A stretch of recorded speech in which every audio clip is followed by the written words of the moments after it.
ce. Baban yanayi ya sauko, rayuwa mahaɗin ta kai ne.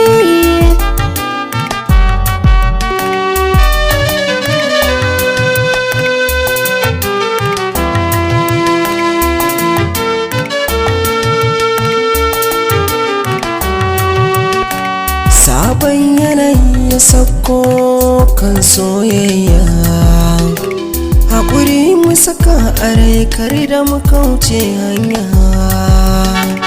Zaɓi na iyaye shi za mu kiyaye.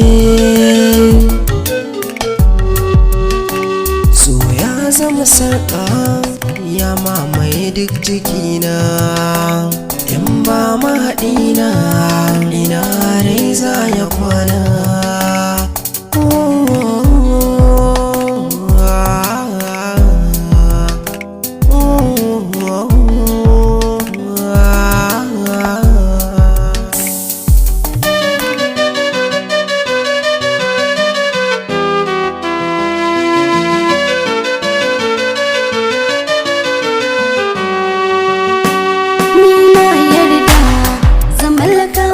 Duk rayuwata zaɓi na iyaye, so ba na kai shi ne manufata.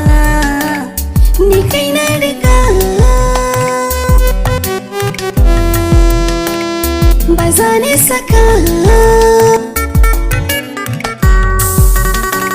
ra'ayina ne gani guda zaɓe.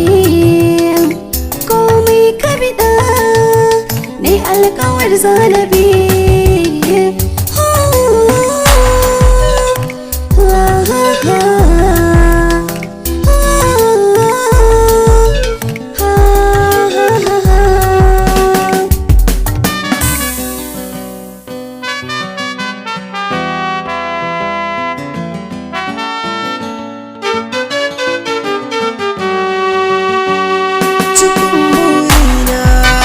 Kice kaɗai tsani kina da mana, samkar kiyo rauni yarda da ni. Za ki rayu da ni. Manufata shine na rayu da kai, ƙarshen fartina na mutu da kai.